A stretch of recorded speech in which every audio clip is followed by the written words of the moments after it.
The night my 6-year-old daughter asked me why her grandmother didn't love her, I didn't know what to say. Because how do you explain to a child that some people have everything in the world except a heart big enough to love their own family? My name is Daniel Carter, and my daughter's name is Lily. She was 6 years old. 6 years old.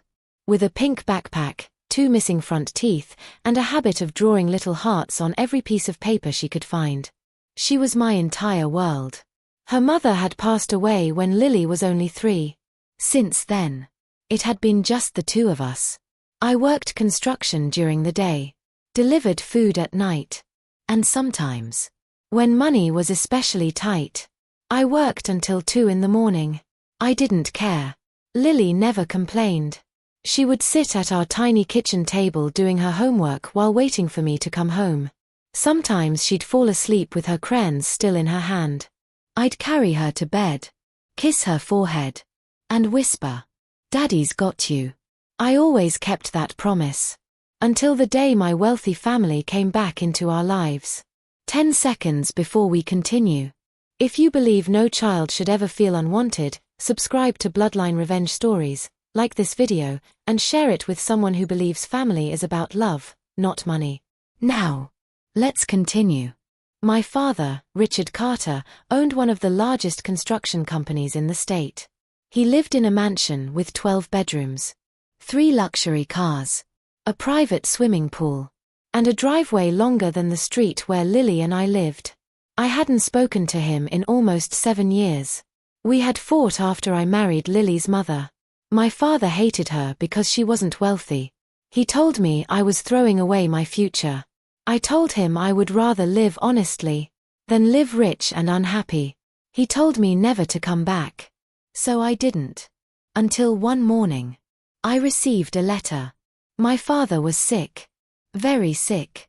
And apparently, he wanted to see his granddaughter before it was too late. I didn't want to go. But Lily did. She had never met her grandfather. That evening, she stood in front of our apartment mirror wearing her favorite yellow dress. "Daddy, do you think Grandpa will like me?" I smiled. "Of course." She held up a drawing. "I made this for him." It was a picture of 3 people holding hands. A little girl, a father, and an old man.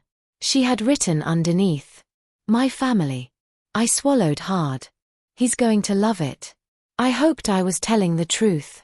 When we arrived at the Carter mansion, Lily's eyes became enormous. "Wow," she whispered.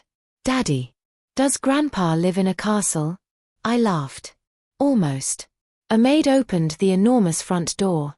She looked at me, then at Lily, then back at me. "Mr. Carter is expecting you." We walked inside. Everything was beautiful. Marble floors, crystal chandeliers, paintings worth more than our entire apartment building. Lily held my hand tightly. Then we entered the living room. My father was sitting in a large leather chair. He looked older. Much older. But his eyes were still cold. His wife, Margaret, sat beside him. And my younger brother, Thomas, stood near the fireplace. My father looked at Lily. For a moment, I saw something soften in his face. Then Margaret spoke. "So that's the child." I immediately felt uncomfortable. Lily smiled.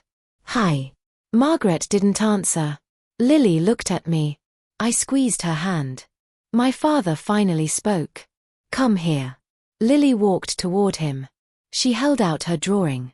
"I made this for you." My father looked at it. Then at her. "What is it?" "Our family." Silence. My brother suddenly laughed. "Family?" Margaret looked away. My father's face hardened. "Lily, you need to understand something." I stepped forward. "She's 6. Don't." My father raised his hand. "I want to speak to her." He looked at my daughter. "This family has certain standards." Lily's smile disappeared. "You don't look like a Carter." I felt my blood run cold. "What did you say?" My father looked at me. "She has your mother's features, not ours." Lily looked down at her dress. Then quietly asked, "Am I ugly?" My heart shattered. I immediately knelt beside her. No. Never. LS trust. You are the most beautiful little girl in the world. My father sighed. This is exactly why I didn't want you bringing her here. I stood. You invited us. Because I'm dying. He paused. I wanted to see what I was leaving behind. I stared at him. Then look carefully. This is your granddaughter. The only thing I have worth leaving behind. We left that mansion that night. Lily didn't say a word in the car. She stared out the window. When we reached our apartment, she finally asked, Daddy, why doesn't Grandpa like me? I turned toward her. He doesn't know you yet. But he said I don't look like a Carter. I felt tears building in my eyes. Lily, listen to me. Your last name doesn't decide your worth. Money doesn't decide your worth. Nobody gets to decide your worth. She looked at me. Not even Grandpa. I shook my head. Not even Grandpa. She hugged me. I love you, Daddy. I held her tighter. I love you too. 3 weeks later, my father died. I didn't attend the funeral. But 2 days afterward, his lawyer called. Mr. Carter, your father left instructions. I almost laughed. What now? He wants you at the family estate. I won't go. There's something you need to know. His voice changed. It's about Lily. I froze. What about my daughter? You need to come. When I arrived, everyone was waiting. My brother, Margaret, the lawyers, and several family members. One lawyer opened a document. Richard Carter left his controlling interest in Carter Construction. Everyone leaned forward. To Daniel Carter. The room exploded. Thomas stood. That's impossible. Margaret shouted. He hated him. The lawyer continued. But there's a condition. He looked directly at me. Daniel must become CEO. And personally oversee the Carter Foundation. I stared at the document. Then came the second condition. The foundation's primary purpose will be providing housing and education for children from low-income families. I looked up. My father had remembered. He knew exactly what my life had become. Then the lawyer opened another envelope.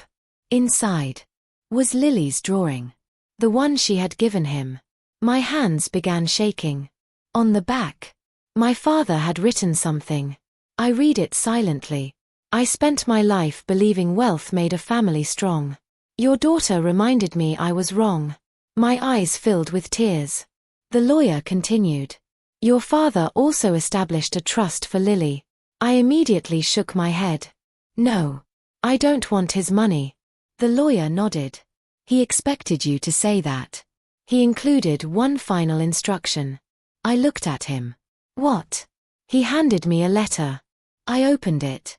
My father's handwriting filled the page. Daniel. I was wrong about your choices. I thought you had abandoned our family. The truth is, you were the only one who actually understood what family meant. I couldn't breathe. I treated your daughter as though she were less valuable because she didn't grow up with wealth. That was my greatest failure. If you accept nothing else from me, accept the opportunity to give Lily the childhood I never gave you. I folded the letter. I cried. Not because I wanted his money, but because, for the first time, my father had finally understood me. I accepted the company. Not for myself. For Lily. But I changed everything. I sold the family mansion. Used the money to build affordable homes. Created scholarships. Paid workers fairly. And opened a children's center through the Carter Foundation. But the biggest change happened at home. One evening, Lily was drawing at the kitchen table. She looked up. Daddy? Yes. Are we rich now? I smiled. Maybe. She thought for a moment. Can we buy Grandpa a new heart? I froze. Then laughed through my tears. I wish we could. She looked down at her drawing. I think he needed one. I hugged her. You're right. Years later, Lily stood on a stage in front of hundreds of children. She was older now. Confident. smart, and still loved drawing hearts. The Carter Foundation had helped thousands of families. Before she began her speech, she looked toward me. Dad, do you remember when Grandpa said I wasn't a real Carter? I smiled. Yes. She held up a small drawing. It was the same picture she had made years ago. 3 people holding hands. Except this time, there were hundreds of people behind them. She smiled.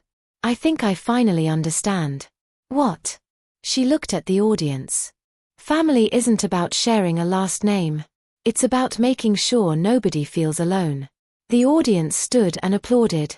I wiped away a tear. Because that little girl, the one my wealthy family had once called a mistake, had grown into the person who taught them what family really meant. And I learned something too. Sometimes, protecting your child doesn't mean protecting them from every painful truth. Sometimes, it means teaching them that someone else's rejection can never define who they are. Lily came running toward me after the speech. Daddy. I opened my arms. She jumped into them. I held her tightly, the same way I had held her every night since she was 3, and whispered the words I had promised her from the beginning. Daddy's got you. She smiled. I know. And this time, I knew something else too. No mansion, no fortune, no family name could ever be worth more than that little girl.